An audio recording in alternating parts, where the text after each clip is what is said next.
राहुल गांधी ने मध्य प्रदेश के शहडोल में जनसभा को संबोधित किया। उन्होंने कहा कि मध्य प्रदेश बीजेपी आरएसएस की लेबोरेटरी है। यहाँ मरे हुए लोगों का इलाज होता है। बीजेपी के नेता आदिवासियों पर पेशाब करते हैं। राहुल ने आरोप लगाया कि महाकाल कॉरिडोर में भगवान शिव से चोरी की गई। उन्होंने कहा कि कांग्रेस की सरकार बनी तो सबसे पहले जातीय जनगणना कराई जाएगी। 10 दिन के अंदर राहुल का ये दूसरा मध्य प्रदेश दौरा था।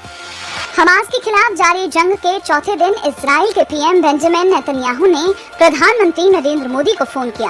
पीएम मोदी ने कहा कि भारत के लोग इस मुश्किल घड़ी में इजराइल के साथ हैं। इजराइल हमास जंग में 1000 से ज्यादा इजरायली और 600 से ज्यादा फिलिस्तीनी मारे जा चुके हैं। इधर रूसी राष्ट्रपति व्लादिमीर पुतिन ने कहा कि ये जंग बताती है कि मिडिल ईस्ट में अमेरिका की पॉलिसी फेल साबित हुई है। ईडी चीनी कंपनी वीवो मोबाइल के 3 और लावा के एक अधिकारी को मनी लॉन्ड्रिंग केस में गिरफ्तार किया गया है। इनमें चीनी नागरिक ग्वांगबेंग क्यांग, लावा इंटरनेशनल के एमडी हरिओम राय के अलावा चार्टेड अकाउंटेंट राजन मलिक और नितिन गर्ग शामिल हैं। आरोप है कि वीवो मोबाइल्स इंडिया ने टैक्स बचाने के लिए अपनी आय का करीब आधा हिस्सा चीन को ट्रांसफर किया। 1 साल पहले ईडी ने देश भर में वीवो मोबाइल्स और उसकी 23 एसोसिएट कंपनीज की 48 लोकेशंस पर तलाशी ली थी, जिसके आधार पर ये गिरफ्तारी की गई है।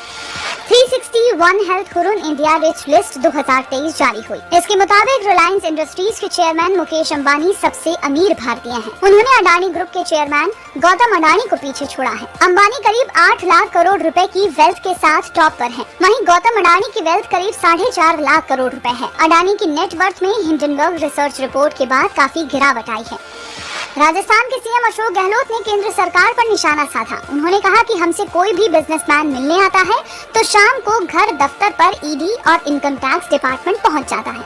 गहलोत ने कहा है कि अक्टूबर के आसपास कांग्रेस विधानसभा प्रत्याशियों की टिकट फाइनल कर सकती है। इधर भाजपा राजस्थान विधानसभा चुनाव के लिए 41 कैंडिडेट की पहली लिस्ट जारी कर चुकी है, लेकिन कांग्रेस ने अभी तक कोई लिस्ट जारी नहीं की है। केस में 11 दोषियों की रिहाई को चुनौती देने वाली याचिका पर सुप्रीम कोर्ट में सुनवाई होगी।